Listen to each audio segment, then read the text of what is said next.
anak-anak hebat kelas 6. Bagaimana kabar kalian hari ini? Berjumpa lagi dalam pembelajaran jarak jauh pada hari ini dengan Ibu Titi. Pada hari ini kita akan membahas materi tentang tematik kelas 6, tema 2, persatuan dalam perbedaan, subtema 1, rukun dalam perbedaan, pembelajaran 3. Jangan lupa anak-anakku selalu menjaga protokol kesehatan dengan cara memakai masker, mencuci tangan dengan sabun, dan selalu menjaga jarak. Sebelum belajar, jangan lupa untuk berdoa terlebih dahulu.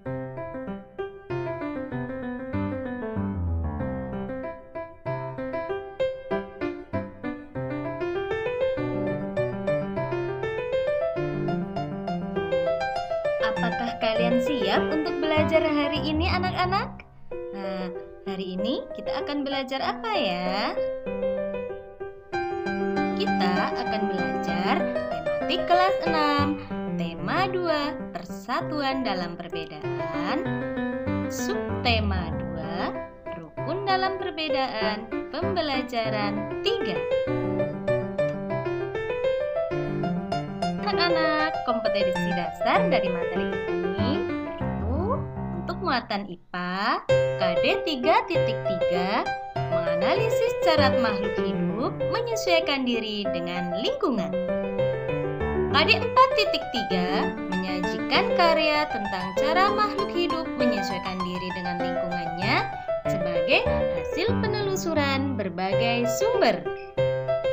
Untuk muatan bahasa Indonesia, KD 3.4 menggali informasi penting dari buku sejarah menggunakan aspek apa, di mana, kapan, siapa, mengapa, dan bagaimana.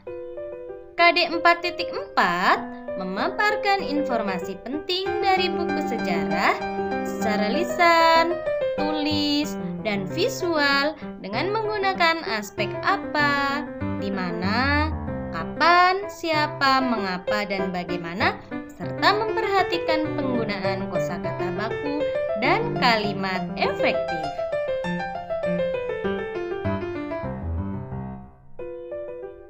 Anak-anak, dari pembelajaran hari ini yaitu 1. Setelah membaca informasi tentang tumbuhan dan habitatnya, siswa mampu menyebutkan cara tumbuhan beradaptasi dengan tepat. 2. Setelah melakukan pengamatan, siswa mampu membuat laporan tentang cara tumbuhan beradaptasi dan melindungi diri di lingkungannya dengan benar.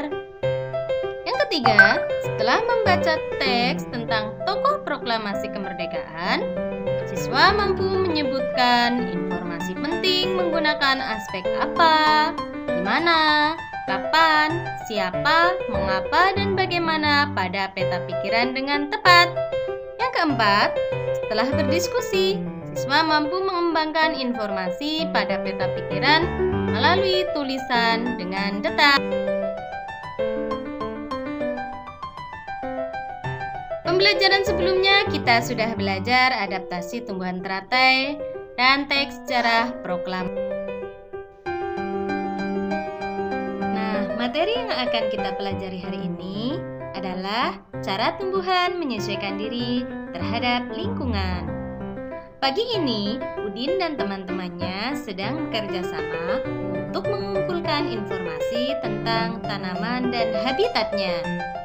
Mereka berdiskusi dan mencatat semua hasil pengamatan. Meskipun mereka berasal dari latar belakang yang berbeda, namun perbedaan tidak menghalangi mereka untuk belajar bersama. Untuk melengkapi informasi, mereka pergi ke perpustakaan umum dan menemukan informasi tentang tumbuhan dan habitatnya.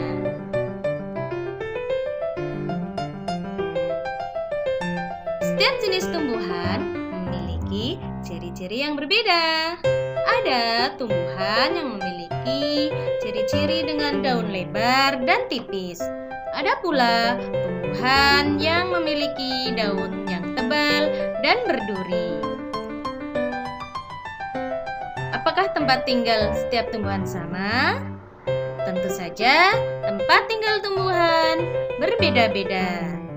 Seperti yang sudah kita pelajari kemarin bahwa tumbuhan teratai hidup di perairan. Nah, apakah yang dimaksud dengan adaptasi? Adaptasi adalah kemampuan makhluk hidup menyesuaikan diri dengan lingkungannya. Kira-kira apa ya tujuan dari tumbuhan beradaptasi?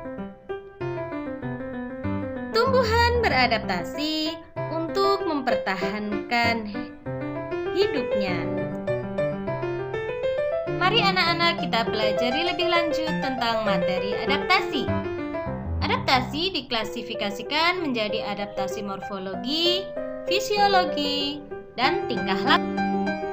Adaptasi morfologi adalah cara makhluk hidup menyesuaikan bentuk tubuh dengan lingkungannya dengan tujuan untuk bertahan hidup, atau dapat juga diartikan sebagai cara penyesuaian bentuk tubuh dan alat-alat tubuh organisme terhadap lingkungannya.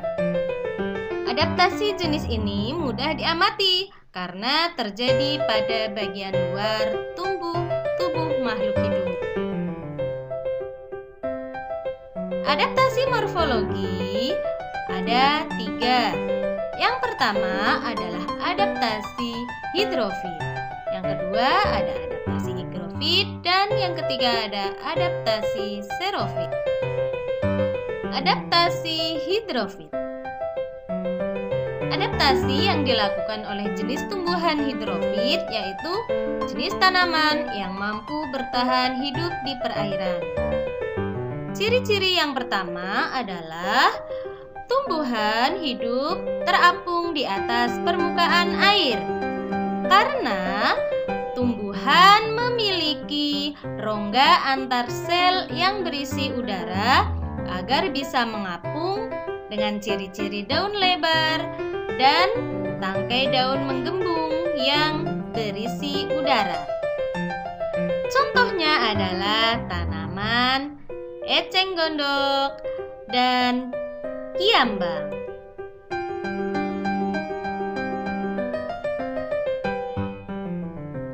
Ciri-ciri tumbuhan hidrofit berikutnya adalah tumbuhan hidup terendam dalam air. Memiliki dinding sel kuat dan tebal untuk mengurangi tekanan osmosis dalam sel. Contohnya adalah tumbuhan hydrilla dan tumbuhan Vallisneria. Ciri berikutnya, tumbuhan hidup dengan akar tertanam di dasar air, namun tumbuhan mengambang di atas permukaan air. Contohnya adalah tanaman teratai. Teratai merupakan tanaman yang hidup di perairan rawa, kolam, atau daerah berair dan berlumpur lainnya. Agar dapat menyesuaikan diri, tanaman ini memiliki akar di bawah air. Daun teratai bundar dan lebar. Fungsinya adalah supaya dapat menyerap cahaya matahari sebanyak-banyaknya. Hal ini akan berdampak saat penguapan air dan berfotosintesis. Daun teratai memiliki larutan yang bermanfaat sebagai pembersih daun. Teratai memiliki batang dengan rongga di dalamnya. Batang bunga teratai berongga untuk memudahkan mengapung pada permukaan air, dan batangnya berfungsi untuk menyimpan cadangan oksigen, menyalurkan oksigen ke dalam akar. Walaupun tumbuhan teratai hidup di permukaan air, tapi daun bunga teratai tidak mengandung lapisan lilin, sehingga air yang jatuh pada daun bisa langsung terserap. Tangkai daunnya tumbuh menjalar sehingga daun teratai dapat mengapung di air. Contoh lainnya adalah tanaman kangkung. Ciri berikutnya adalah tumbuhan yang hidup pada ekosistem pasang surut dengan memiliki perakaran yang kuat sehingga membuat tanaman tidak mudah roboh. Nah, contohnya adalah tanaman bakau. Bakau merupakan tumbuhan yang memiliki karakteristik hidup di perairan asin. Bakau memiliki cara penyesuaian diri dengan cara menyaring sebagian besar kandungan garam yang berasal dari air dengan menggunakan bagian akarnya. Ketika kandungan garam yang diserap berlebih, maka akan dikeluarkan melalui bagian dasar daun dan batang tanaman. Tanaman bakau memiliki struktur akar yang timbul di permukaan air yang berfungsi ketika pada saat air di lingkungan sekitar mengalami surut, dan selanjutnya air akan diteruskan menuju akar yang terdapat dalam lumpur. Dengan kata lain, akar dapat menyerap oksigen pada tanaman bakau atau disebut dengan akar napas atau pneumatofora. Berikutnya adalah adaptasi xerofit. Adaptasi yang dilakukan oleh jenis tumbuhan xerofit yaitu jenis tanaman yang mampu bertahan hidup pada lingkungan tanah yang kering. Ciri-cirinya, tanaman memiliki daun sempit dan tebal. Permukaan tubuh tanaman tertutup lapisan lilin. Bagian batang tumbuhan xerofit tebal. Memiliki akar panjang. Nah, pada adaptasi xerofit, daun yang sempit dan tebal ini dapat berubah bentuk menjadi duri dan sisik, berguna untuk menekan penguapan air dari tubuh tanaman. Sedangkan permukaan tubuh tanaman yang tertutup lapisan lilin berfungsi untuk mencegah terjadinya transpirasi atau penguapan air secara berlebihan. Bagian batang tumbuhan xerofit itu tebal dan berupa jaringan spons yang berfungsi untuk menyimpan cadangan air. Nah, pada tumbuhan xerofit juga memiliki akar yang panjang. Akar ini berguna dalam penyerapan air pada tanah yang luas. Nah, berikut contoh tanaman xerofit. Berikutnya adalah adaptasi higrofit. Adaptasi tumbuhan yang dilakukan oleh tumbuhan higrofit yaitu tumbuhan yang hidup di daerah lembab atau daerah hujan tropis. Ciri-cirinya memiliki daun lebar dan tipis, serta memiliki permukaan daun banyak stomata sehingga mempercepat transpirasi. Beberapa jenis tanaman yang tergolong kategori adaptasi higrofit seperti tumbuhan paku, tumbuhan kemuning, lumut, daun ungu, dan dedalu. Anak-anak hebat, tahukah kalian bahwa berbagai macam tumbuhan yang kalian sudah pelajari tentang adaptasinya merupakan kekayaan alam negara Indonesia? Berbicara tentang negara Indonesia, tentunya kita tidak boleh lupa bagaimana negara Indonesia memperoleh kemerdekaannya. Nah, berikutnya kita akan mencari informasi penting tentang teks sejarah proklamasi kemerdekaan Indonesia dengan menggunakan kata tanya. Kata tanya yang dapat kita gunakan adalah ada kata tanya apa? Kata tanya apa untuk menanyakan peristiwa atau kejadian. Siapa digunakan untuk menanyakan orang. Mengapa digunakan untuk menanyakan alasan.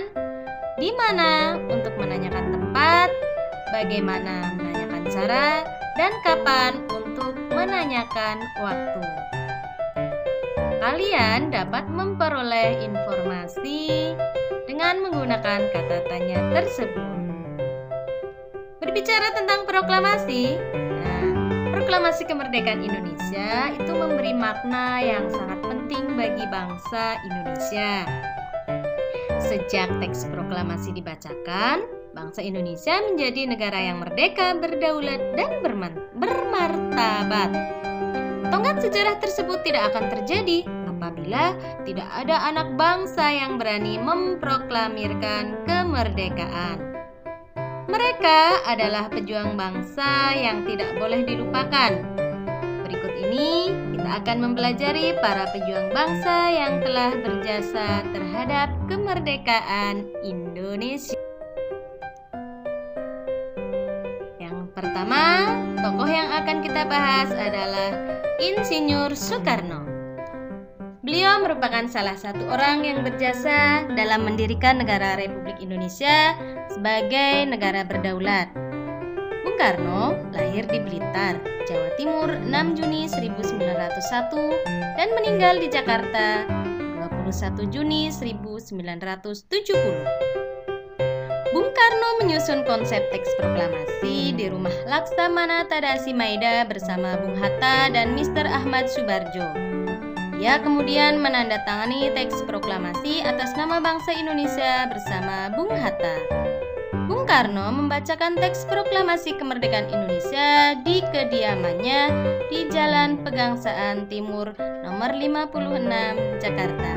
Nah, kalian dapat melihat foto dari Bapak Proklamator, yaitu Bapak Bung Karno. Tokoh berikutnya adalah Dr. Andes Haji Muhammad Hatta atau akrab disapa dengan Bung Hatta.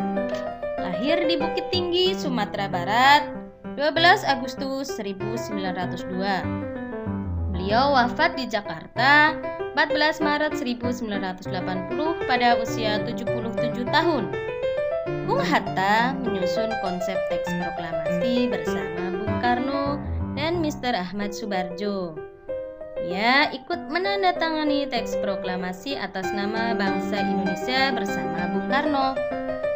Muhammad Hatta adalah wakil presiden pertama Indonesia. Selain itu, beliau adalah Bapak Koperasi Indonesia. Nah, anak-anak, tadi presiden pertamanya adalah Bung Karno, kemudian wakil presidennya adalah Dr. Andes Muhammad Hatta. Nah, anak-anak, tokoh pejuang bangsa Indonesia berikutnya adalah Ahmad Subarjo Joyo Adi Suryo. Beliau lahir di Karawang, Jawa Barat 23 Maret 1896 dan wafat 15 Desember 1978 pada umur 82 tahun. Beliau adalah Menteri Luar Negeri Indonesia yang pertama. Ahmad Subarjo merupakan salah seorang tokoh dari golongan tua yang berperan dalam mempersiapkan proklamasi kemerdekaan. Ahmad Subarjo ikut menyusun konsep teks proklamasi di rumah Laksamana Tadasi Maida bersama Bung Karno dan Bung Hatta. Berikutnya adalah tokoh Laksamana Tadasi Maida. Beliau adalah seorang perwira tinggi Angkatan Laut Kekaisaran Jepang. Memang beliau adalah orang Jepang, tetapi beliau bersedia membantu persiapan konsep teks proklamasi kemerdekaan dengan mempersilahkan rumahnya digunakan untuk kegiatan yang sangat penting. Di rumahnya berkumpul para tokoh bangsa yang berjasa besar. Walaupun beliau orang Jepang, beliau rela membantu Indonesia karena simpati terhadap rakyat Indonesia. Tokoh berikutnya yang berperan dalam kemerdekaan adalah Soekarni. Soekarni lahir di Blitar, Jawa Timur 14 Juli 1916. Beliau wafat di Jakarta 7 Mei 1971 pada usia 54 tahun. Nama lengkapnya adalah Soekarni Kartodiwiryo. Soekarni adalah salah seorang tokoh pemuda dan pejuang yang gigih melawan penjajah. Soekarni mengusulkan agar yang menandatangani teks proklamasi adalah Bung Karno dan Bung Hatta atas nama bangsa Indonesia. Tokoh wanita ini adalah bernama Ibu Fatmawati. Nama aslinya adalah Fatimah, lahir di Bengkulu pada tahun 1923 dan meninggal dunia di Jakarta pada tahun 1980. Beliau dimakamkan di Taman Makam Pahlawan di Kalibata, Jakarta. Fatmawati menjahit bendera pusaka Sang Saka Merah Putih yang dikibarkan pada upacara proklamasi kemerdekaan Indonesia di Jalan Pegangsaan Timur nomor 56 Jakarta. Tokoh yang akan kita bahas terakhir adalah Sayuti Melik. Teks proklamasi kemerdekaan diketik oleh Sayuti Melik. Beliau adalah tokoh pemuda yang juga sangat berperan dalam proklamasi kemerdekaan. Sayuti Melik mengetik teks naskah proklamasi setelah ia sempurnakan dari tulisan tangan Bung Karno.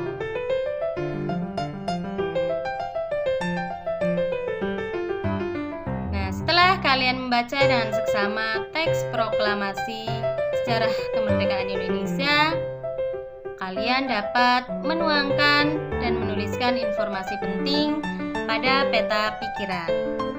Dengan kata tanya apa, misalnya adalah apa peranan Soekarni dalam peristiwa proklamasi kemerdekaan? Jawabannya adalah Soekarni adalah orang yang mengusulkan agar yang menandatangani teks proklamasi adalah Bung Karno dan Bung Hatta atas nama bangsa Indonesia. Untuk kata tanya mengapa, kalian bisa menuliskan mengapa Laksamana Tadasi Maeda mau membantu Indonesia? Kalian bisa menjawabnya karena Laksamana Tadasi Maeda bersimpati terhadap rakyat Indonesia. Kemudian untuk kata tanya siapa, misalkan siapa yang membacakan teks proklamasi kemerdekaan? Jawabannya adalah Insinyur Soekarno dan Dr. Andes Muhammad Hatta. Kemudian untuk kata tanya bagaimana? Bagaimana proklamasi bisa menjadi tonggak sejarah baru bagi bangsa Indonesia? Kalian bisa menjawabnya karena sejak proklamasi dibacakan, rakyat Indonesia memiliki negara merdeka, berdaulat, dan bermartabat. Kemudian untuk kata tanya kapan? Kapan bendera merah putih pertama kali dikibarkan? Kalian bisa menjawabnya pada upacara proklamasi kemerdekaan Indonesia di Jalan Pegangsaan Timur nomor 56 Jakarta. Untuk kata di mana, misalkan di mana proklamasi kemerdekaan Indonesia dilaksanakan. Kalian nanti bisa menjawabnya di Jalan Pegangsaan Timur nomor 56 Jakarta. Baik anak-anak hebat, kalian harus tetap semangat belajar. Anak-anak, sekarang waktunya menjawab soal. Catat di buku catatanmu ya. Soal nomor 1. Apa yang dimaksud adaptasi tumbuhan? Soal nomor 2. Mengapa tanaman teratai memiliki daun yang lebar? Sertakan alasan kalian ya. Soal nomor 3. Coba perhatikan tumbuhan berikut ini. Bagaimana cara tumbuhan tersebut beradaptasi? Soal nomor 4. Tuliskan 3 ciri tumbuhan xerofit. Dan soal nomor 5 adalah tuliskan 3 contoh tumbuhan hidrofit. Jawablah di buku catatan kalian. Selamat mengerjakan. Nah, anak-anak, bagaimana materi hari ini? Menarik bukan? Semoga materi yang kita pelajari dapat bermanfaat. Untuk diakhiri, wassalamualaikum warahmatullahi wabarakatuh. Terima kasih, sampai jumpa di materi berikutnya.